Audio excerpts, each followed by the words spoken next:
Okay, welcome everyone to the weekly coaching call. My name is Omar Pinto with my co-host Tori Skeen, and today we're going to just dive right into our coaching session with Leo. So Leo has something that he could use some coaching with. Leo, what can we help you with? First of all, I'm a huge fan for Sobriety Engine. It's been such a big part of my life, and I'm blessed to be a host a couple of nights a week. Okay, and on Sunday night we had a small meeting. We had an intimate meeting, maybe like 9 or 10 people. And there were three people in particular that I was really glad to see. And I'm going to start crying again. I cried 3 times on that show. And I'm thinking to myself, you know what? You're supposed to be a pro. You're supposed to be a coach. You're supposed to be a rock. You're supposed to show some emotion. But come on, man, keep it together. But I just can't. And like you know me, man. When I'm sad, it just Mm-hmm. it comes out. So now when I'm glad, it just comes out. And I don't know. I carried the glad pain. That's what I'm going to call it because I don't know how else to qualify it. I carried that glad pain for a couple of days into another a PTSD group that I work that I belong to on Monday nights. I still had it inside me. So how or should I make someone else's successes less important to me? Hmm. How do I make someone else's successes less important to me? Okay. Does that feel like the right question? No, no. How do I make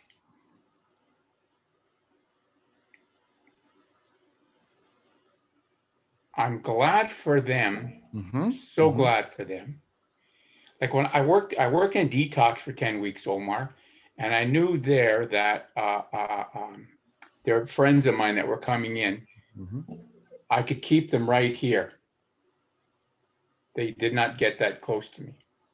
In here, though, in Sobriety Engine, people get really close to me. Mm-hmm. And I don't like that because if you Mm. get near me, you can hurt me. And that was apparent again on Sunday. And I'm not saying it's the right thing to do. So, how do I buffer? Buffer is a better word. How do I buffer myself not to feel so much involvement with them?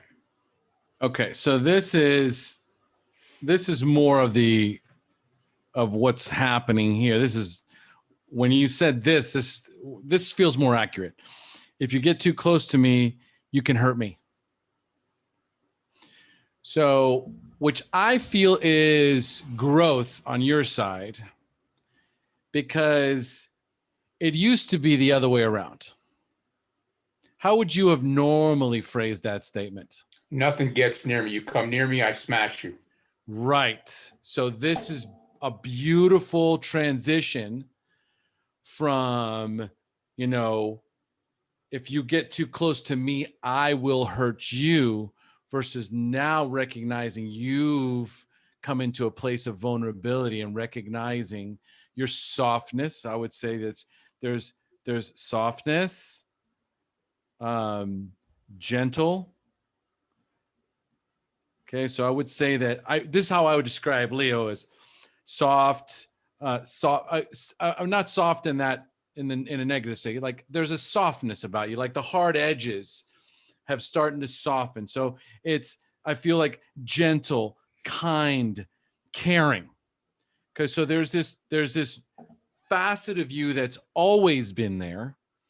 This genuine man who cares, who loves, who's gentle, who's kind, and he's defended himself for many years, constructed this armor to protect himself. And so now you're putting that armor away. So now I'm open and I'm susceptible, and it's like I'm afraid to get hurt. So now let's look at this other, okay? So let's see here. How do I make someone else's success less important to me? So now that we've addressed that, what were you really trying to say? Or is there a better way of phrasing that question? Because we're onto something here. I want everybody to get it. When I'm at work, I work in my recovery home. When I'm at work, I know people aren't going to get it. People, maybe this is it. Maybe this is it. Somebody else OD'd a couple weeks ago. And they were close. That's probably got a lot to do with this right now. Because usually over there, like I expect, and that's a bad way to say it, but I kind of expect them to relapse and go through it and maybe not make it back. In here, when I don't see somebody for a while and they come back, it's like rejoice. But man, I'm so pissed at you and I'm scared you're going to die, so I'm not going to let you near me. Okay. So let's talk about the guy who OD'd. So let's talk about some of the feelings associated with that moment. When I found out, like we weren't tight, but we were close. Whenever we saw each other, hi. Young guy, 27, really nice. He walk in a room, he'd light it up. Nice smile, really friendly. A lot of people that are there. I don't say to them, why are you in here? Well, all the shit that's happened, why wouldn't you be in here, right? This is one of the guys that I would say, why are you in here? You don't belong in here with us, but he went all the way to the end, and he OD'd with fentanyl again. And there's a lot of I think that's it, maybe, Omar. Because the happiness I have in here is I'm setting myself up to get hurt again, and I don't want that. I think that's it. Well, there's no question about it. You're still protecting yourself. So this is a protection for your own feelings. But when you said to the kid, why are you here? You don't belong here. What was that based on?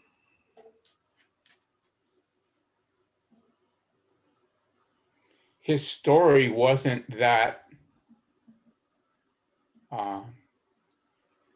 His story wasn't that deep. There weren't that many cuts. There wasn't, or maybe he had some that he didn't tell us about. Mm-hmm.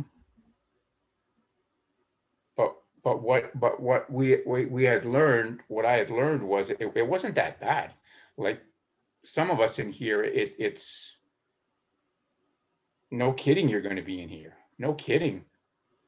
And I don't know, maybe because I try not to have my work hat on when I'm in here. Do you know what I'm saying to you?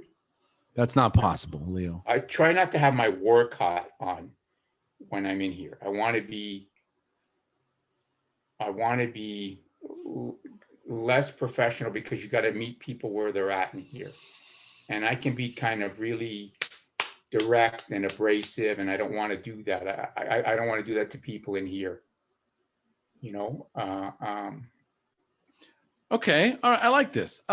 Okay. Direct and abrasive. That's how you normally are when you're with your work hat on? Not abrasive, but I'm right there. I ain't got time for BS. I'm going to protect the herd. Okay. So what does that, I don't got time for the BS. What does that BS represent? when someone stands up and they're like, I'm the only guy who works there on Sunday. So if I've got 30 or 40 men around a program and somebody's up chirping and knocking the place or knocking the program, I don't want to be here. This is bullshit. The other people hear that and that affects the other people. So I cut that right away. If you got an issue, you and I will go talk. I'm going to keep that away from the herd. Okay. Okay. So here's what keeps coming up for me. There's a word that keeps coming up for me, Leo. Judgment.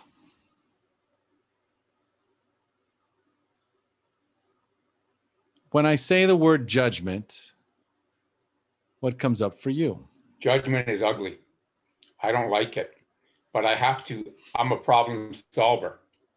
You see, I'm a problem solver. Continue. And here I don't want to judge. There I'm supposed to judge, but here I don't want to judge. I hate that I judge. Do I judge here? That's what's coming up right now. I hate that. Okay, let's soften it up. Okay, because when someone, let's say for example, you recognize that somebody is on a slippery slope. Okay, let's say that you recognize, you can see it. No one else can see it. They can't even see it. You can see it, right?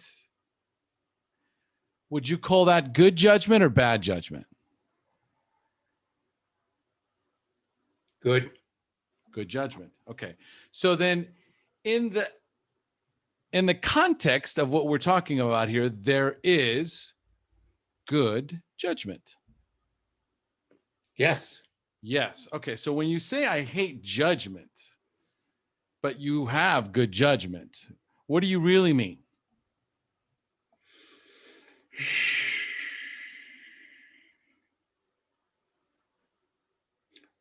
The concept of good judgment is brand new to me. It's just right now. So I don't know what I mean, Omar. Sorry, Matt. No. This is fine. This is why we do this, right? This is about creating awareness and understanding about what I do and how I do it. Like I hate judgment, but I have good judgment. So if I hate judgment, but I have good judgment, then there's a facet of me that hates myself. That's already been established a few times. It's been established. So we circle back. We've softened up quite a bit because now we can discuss these things and it's not landing on you as hard. Right. So what's happening is that your body and your mind are now becoming more accustomed to the work. This is the work. Okay. The work is greater understanding, going deeper. There's always deeper layers. So when, I hear someone who is very much affected by other people's successes or failures, ultimately, this could be, and what came up for me was there's judgment here. Okay. I'm judging them because they should make it. This guy shouldn't be here. This guy's story isn't as much. Okay. This one's really bad. This one really needs it. My story's really bad. I really need it. So when we get into this sort of awareness or recognition of judgment, then what would be as I kind of like express that to you or explain that to you, what comes up as a possible way of shifting that energy? Because it's all energy. Am I just working my program? That's a good question. Are you? I don't know. I'm the psychotic. You're the psychiatrist. You're not psychotic and I'm not a psychiatrist. So you're bad judgment. I'm consistent. Leo, let's just boil it down to try and get to some basic truths. Okay. When someone relapses, when someone fails, when someone's close to you and it hurts, right? Like it's painful. And then in this particular case, you're talking about people that are actually succeeding.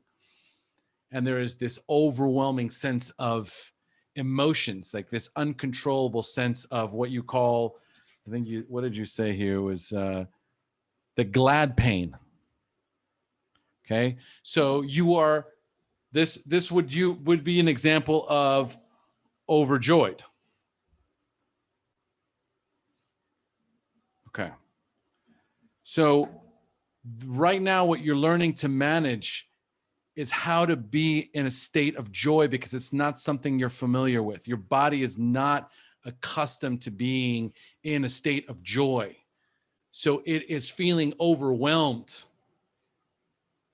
Okay. So now as I start to describe that, and I start to describe this feeling of overwhelmed or overjoyed, what other feelings could surface?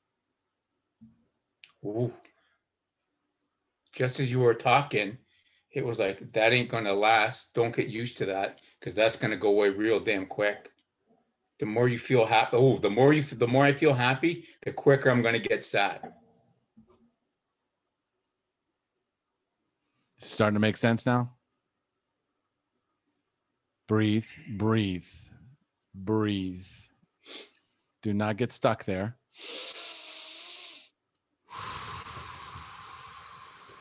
Let it go. Let it go. It doesn't belong to you. You've been carrying this burden. It's been protecting you. You no longer need it. It no longer serves you. Hate that. Should be No. better. No. Should be. Soften. That's why I'm here. That's why you're doing the work, Leo. This is called the work. It is painful. It is terrifying. It is humbling. And very few people will do this work, Leo. You're doing the work.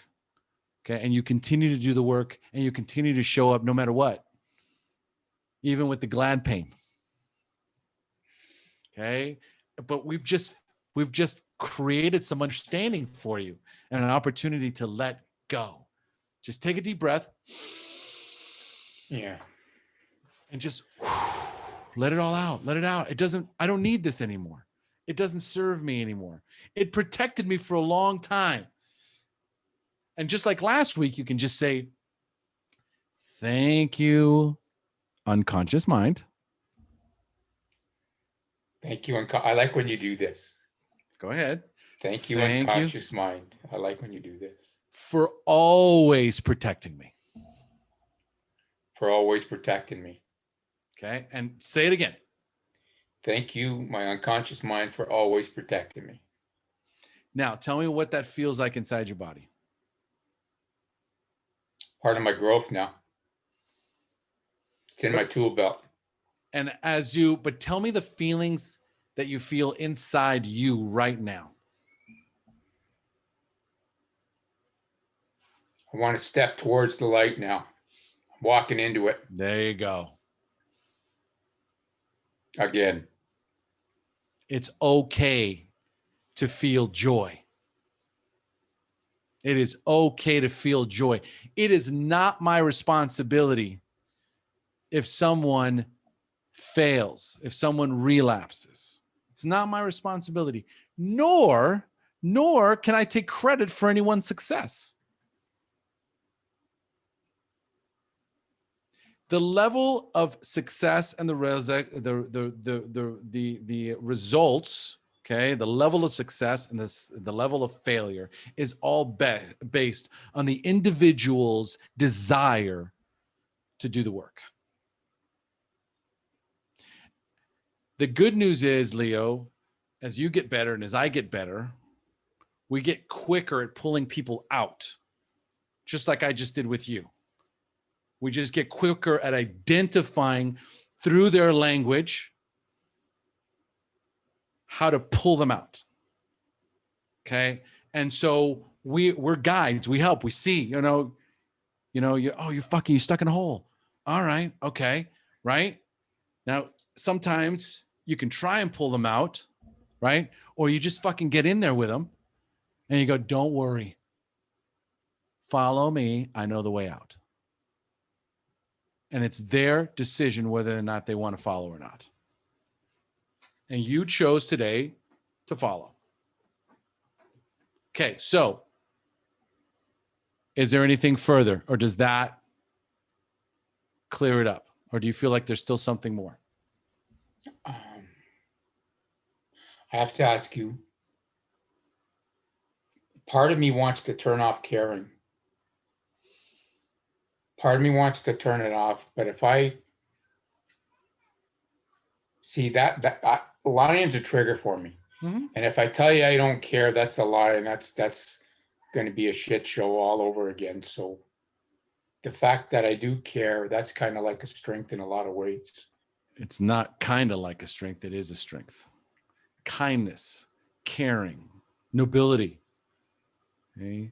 You just simply have to remove the responsibility. Take it off your shoulders, Leo. Remove the burden. Let it go. It is not your responsibility to carry anyone. That's it right there too.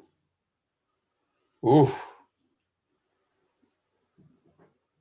That's it right there too. I have to protect everybody from this. And but that comes from victimization. Leo, when we are victims, we will also adapt to other roles. The aggressor and the rescuer. Okay, those are the three roles.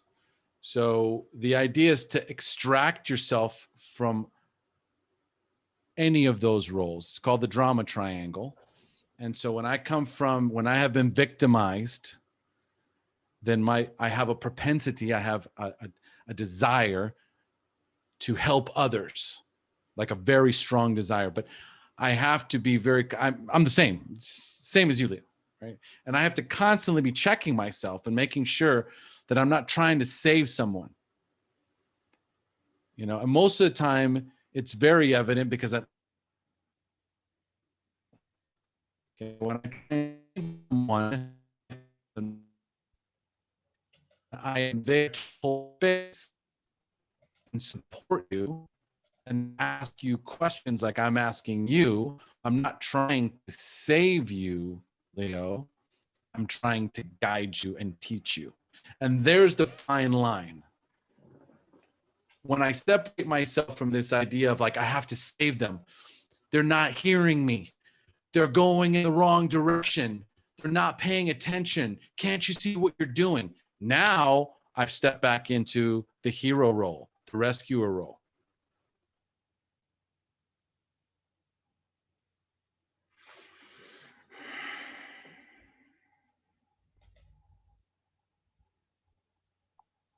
Wow. Oh, all right, there, he's back. What did I do? Omar, you're muted. Leo, did I just hear you say, what did I do? Yes, because I made you disappear, man. Leo yet again steps right into, it's just automatic, steps into victim role. What did I do? What did I do wrong? And then boom, immediately goes into rescuer mode. What can I do? How can I save you? How can I get you back? I must have done something to the internet. We have to recognize when we slip back into our original roles, these roles that were so painful, but they made us who we are. Leo, you wouldn't care as much, okay? You wouldn't be as vigilant as you are. You wouldn't be as driven and determined and outspoken as you are if you had not been so hurt. But at some point, I must remove myself from that hurt, and I have to stop being a victim, stop being a rescuer, stop being an aggressor, and just simply be the hero in my own life. My life. I have to show up for me. right? So when you're public speaking, right, and you're talking and you get overwhelmed with emotions, try and recognize and connect where I'm coming from. What is the message that I want to convey? Do I want to convey a message of a victim, or do I want to convey a message as a survivor, as someone who has overcome, as someone who has come back? The comeback is what everyone's waiting for. And so, as I say that, what comes up for you? I listen to every word that you say. I mean, I don't want to be victim. I don't want to be protector. I don't want to be rescuer.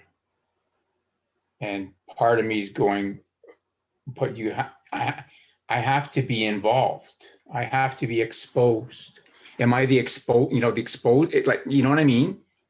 You know who you are, Leo. Okay, you are certified in it. You are educated in it. Who are you?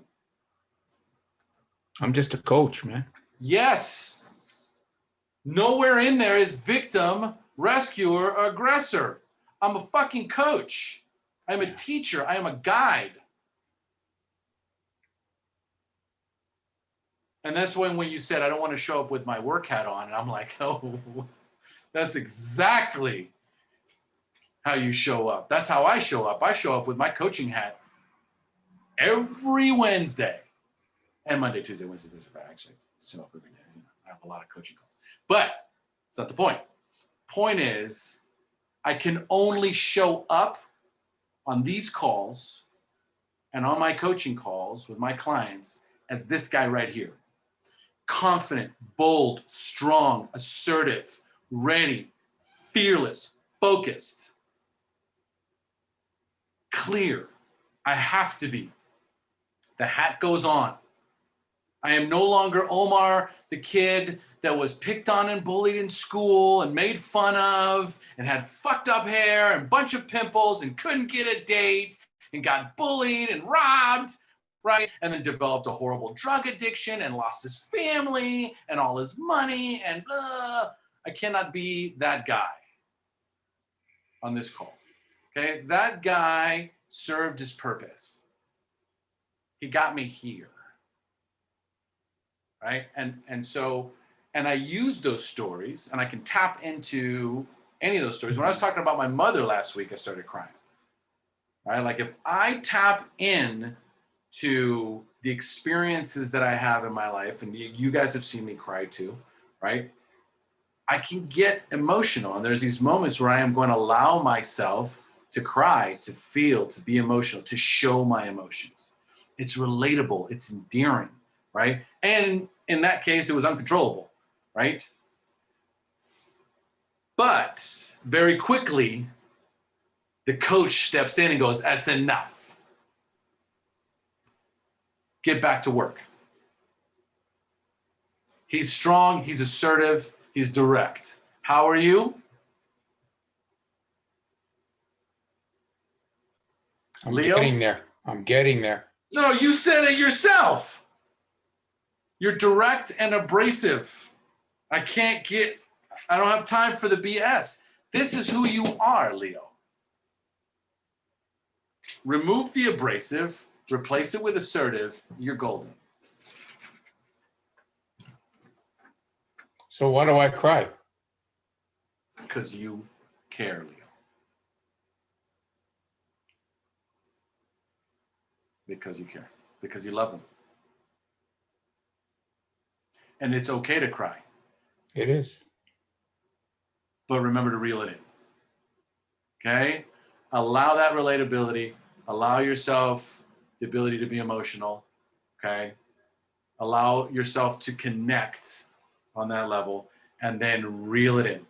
Don't let the victim, because the victim likes being there. Oh, we're crying. Oh, thank God. Oh, yes. And it just wants to fucking just wallow in the crying. And it immediately wants someone to come in and go, Leo, it's okay, sweet baby. Right? And it wants to be saved, right? So you got to allow yourself, okay? Because the feelings are going to come out, the emotions are going to come out. Maintain your composure, maintain your strength. And this is all, as I'm talking to you right now, all of it's going in. Let me assure you. As I'm talking to you now, your unconscious mind is processing this information and it is allowing it. And it's going, yep, got it, yep, okay, great. What's happening right now is, remember, there is neoplasticity inside your brain. New brain waves, new pathways are being formed right now, okay? The information is effective. It is useful. And the next time you're in that same place and that same opportunity presents itself, you will be able to shift. Have confidence in yourself, Leo, and have confidence in your life experience, in your education, in your recovery experience. Believe in it, trust it. It's real.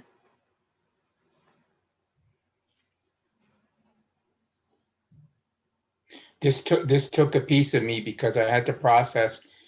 I know I'm a good coach. I know I'm a good coach. But I didn't know I was still becoming emotional with some folks yet. And I thought that was a weakness. And everything you just said is true. It's who I am. It's what I am, man. It is. It is. Do not allow the victim to take control, though. I heard you.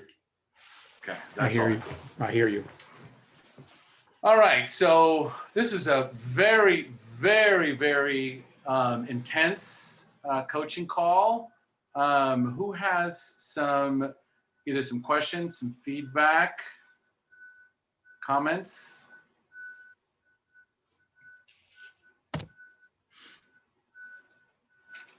Do I see any hands? Carrie, go.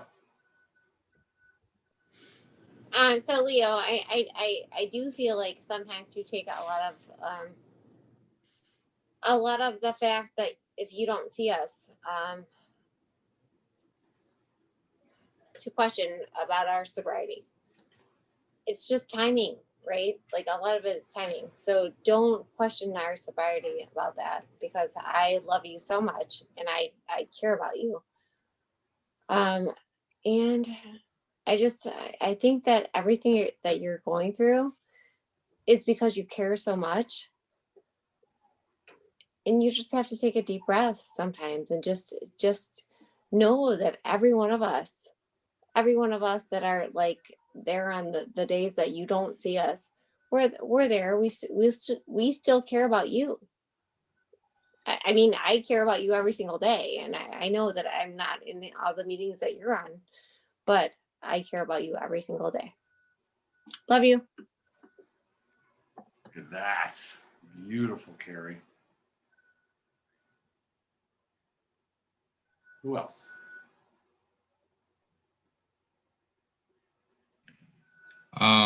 Leo, I want to say thank you for being vulnerable, man, and I appreciate the growth that I've seen within you. You know, we've been together for it's got to be at least 6 months now that we've been sharing our pain together and stuff. And you know, I like what Leo said, Omar said about changing the word abrasive from assertive. You know, and then backing up like that's who you are. Like a big part of my recovery has been finding my identity and then standing the ground behind that. And you know, like yeah, I think you have to learn how to trust yourself, and I think that you're showing the growth within that, because as Omar was touching on, you've been able to accept more, you know, a couple more jabs that are a little bit more, you know, have a little bit more weight behind them, and you're willing to accept the truths that are challenging for you. And I think that's it's a huge sign that you're growing. And you know, it's not a bad thing to care or to be who you are. It's just you have to be comfortable trusting yourself and knowing that what you're doing is the right thing. Like your intuition. Trust your intuition because it is often always right. For me, when I stop listening to my intuition, I make excuses not to trust my intuition, right? And that's a form of me lying to myself. The disease is sneaky, and it's subtle and it's quick. And yeah, that's all I got. But I'm proud of you, man, and I love you, and I'm here for you in as many ways as I can be. Well said. Trust your intuition. That is so undervalued. We have everything that we need inside of us. All the answers are inside. We just have to know how to listen. And that's where our intuition comes in. Let's see here. Eric, Leo the Lion. All right. Anyone else who wants to jump in? I just want to say, Leo, I love you, and you have a gift, and there's nothing wrong with you. You know, you're a survivor, and you have a gift of holding on to and deeply caring about other people. You know, um, and it's leaning into that fear of letting people in, but we have you here, you know, and that's just called vulnerability, is feeling that, you know. So I'm here for you always, and I deeply care about you. So Beautiful, beautiful.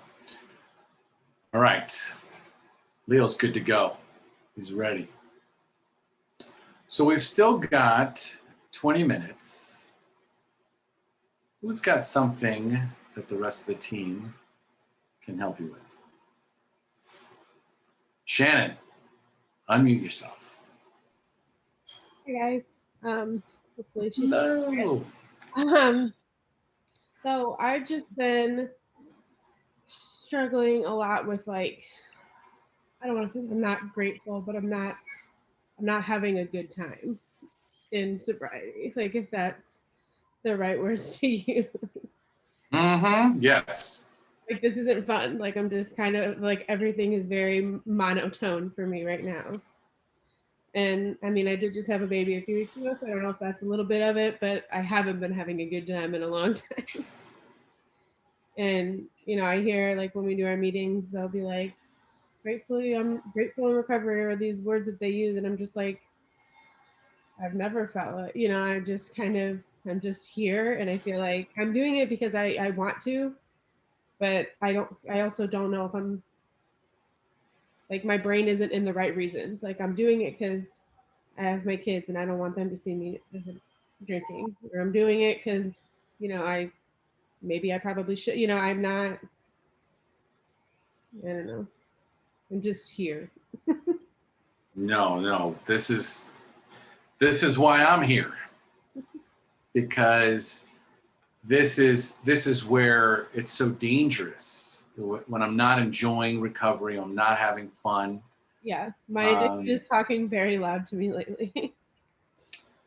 And what's it saying? I'm 27. Why can't I be normal? Or everyone else is doing it, or everybody else had to relapse. Like, why don't I get to do that?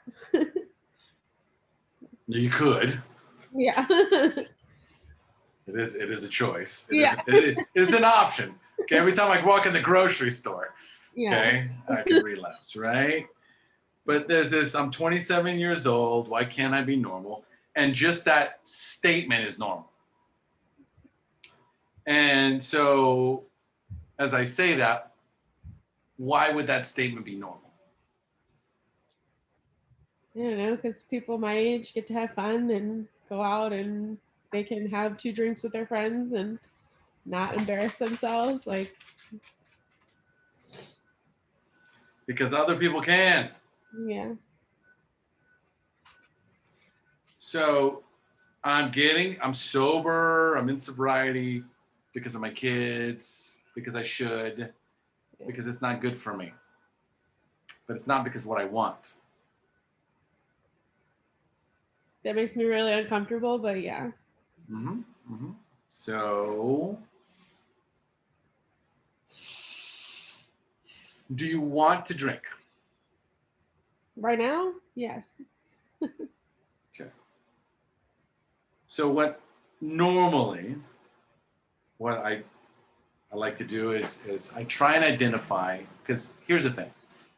If I'm drinking excessively, if I don't have control over my drinking, chances are it's a soothing agent, a numbing agent, or a way for me to escape. Yeah. Which one of those is it? Probably like mostly escape and numbing. Okay. So tell me about the first time you drank. What did that feel like? How old were you?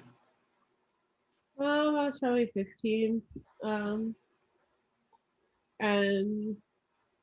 it was really horrible. It was really bad. Um it was oof. It was vodka, and I drank far, far too much, and I was a little bit taken advantage of, and I don't by men much older than me. Okay, And so here's the whole this thing. this is very interesting. This is very interesting. So we have trauma. Okay, so my first experience with alcohol led to PTSD because I've got post-traumatic stress disorder from this experience. Okay, 15 years old, taken advantage of, drank too much, probably got sick. Okay. Yeah. Okay, so I'm going to ask you, what is so appealing about the drinking? I don't know. I guess I just don't remember. Like, I don't have to feel it. And Okay, so it's not the drinking, right? So it's, there's a lot of things that people do that I don't do, and there's a lot of things that other people that you don't do either. You're not sitting around going, oh, why don't I do that, right? yeah.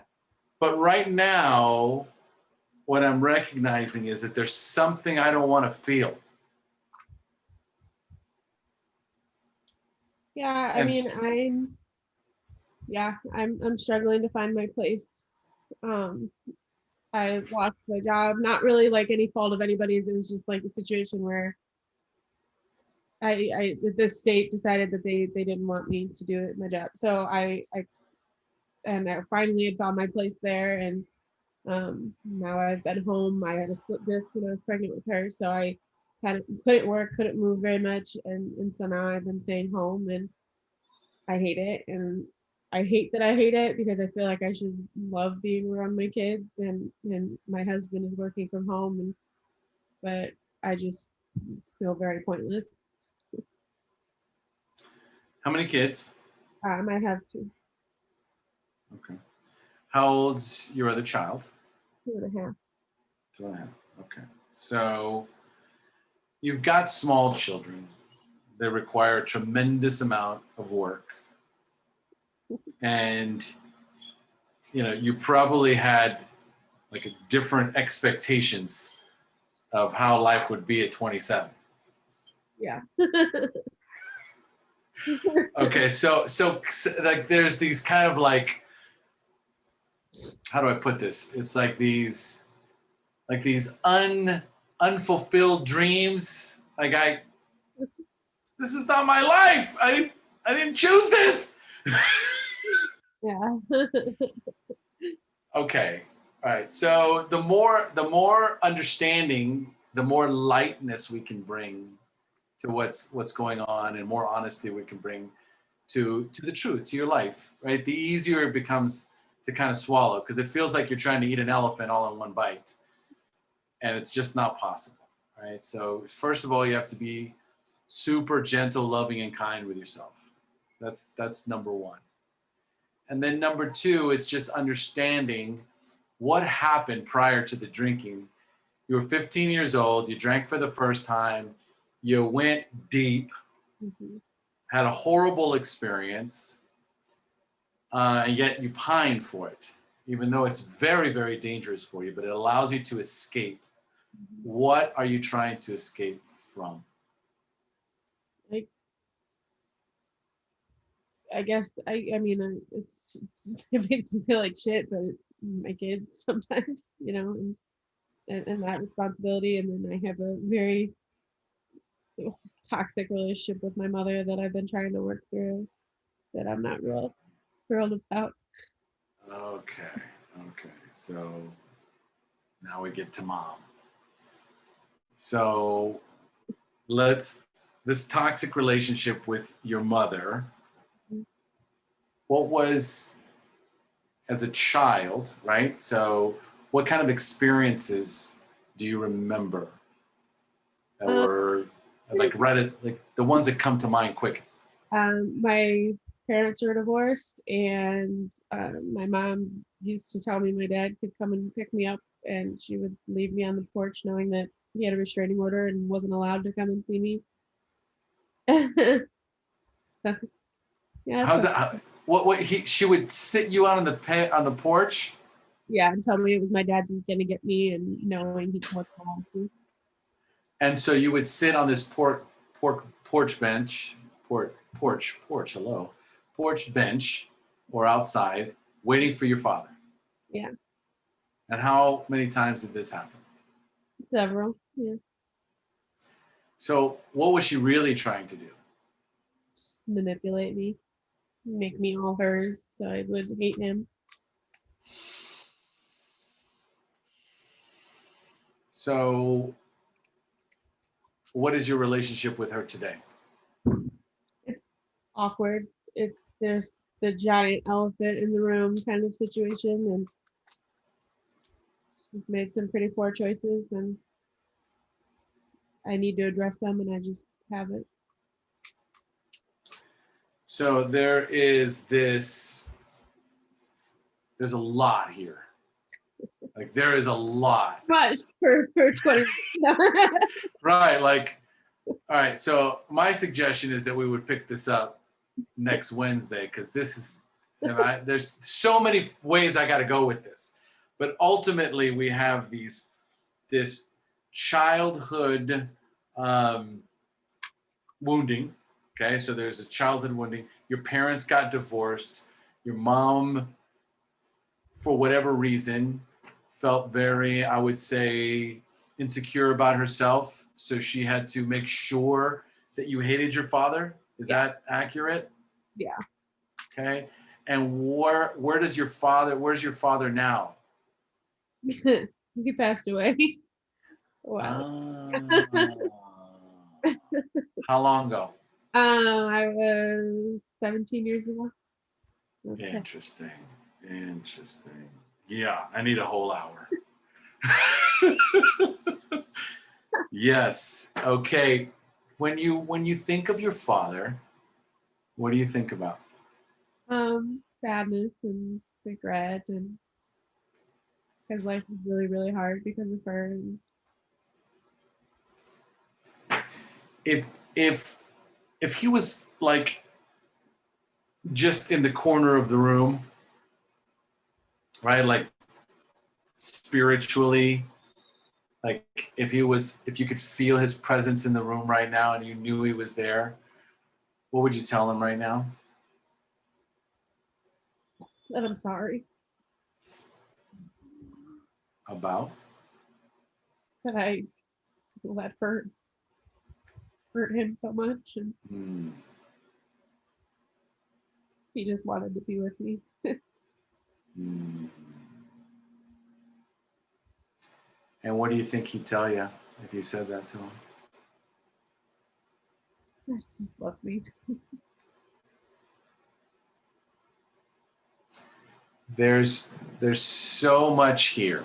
There's so much here. And so really but here it always kind of boils back down to these childhood traumas and this wounding. This is an unresolved. Yeah. This is an unresolved, and I'm trying to pick the right word for this because it's not an unresolved resentment. It's an unresolved What would you say this is, Shannon? An unresolved what? Guilt. I don't know. Unresolved guilt. And so there's a part of you that might be punishing yourself.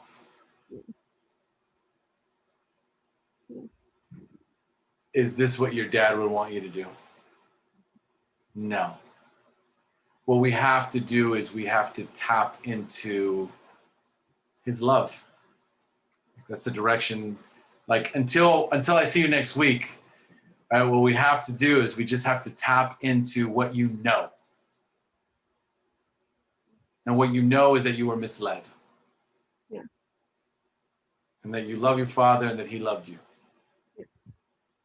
And if you could do it all differently, you would. And that's all that's important. It's all that's important in this moment right now. And then the next phase too is really creating the kind of boundaries necessary between you and your mom. I agree. And how are you and your husband? I mean, if we're not good, it's my fault. You know, it's my pushback and my agitation.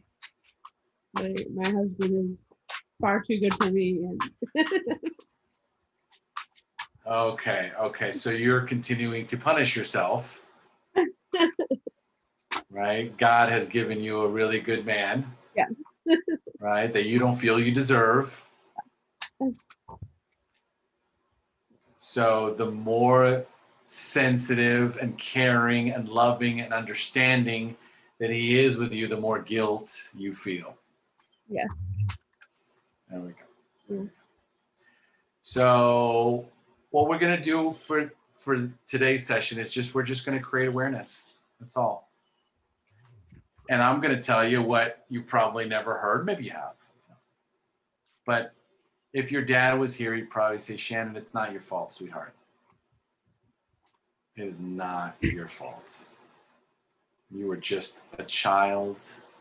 You did the best you could. And I know you love me. And I love you.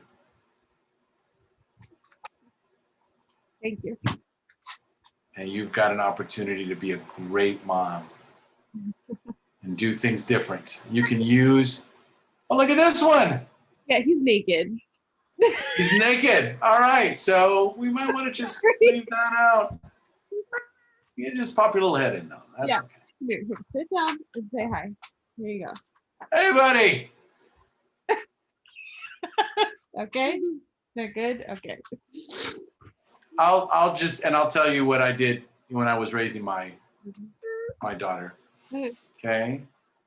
Because since I had no idea how to effectively or properly raise a child, because I had a very toxic relationship with my mom. Yeah. So the only thing I knew to do was just do the complete opposite Exactly. of how I was raised. Exactly. You know, that's the best suggestion or the best sort of like story that I can tell you is that we have everything we need inside of us, whether we like it or not, or whether we had a good experience or a bad experience. The point is that from this vantage point, you've got a pretty good idea what to do and what not to do. All right. And with that, we are going to close. Shannon, if you would like to, we can continue this next Wednesday. Sounds good. All right. Yeah. Everyone else, big round of applause to Leo and to Shannon. Lots of love. Keep spreading the love. Keep spreading the joy. And most of all, don't be afraid of it. We all deserve it. We all earned it. Love and joy. All right. See you guys next week.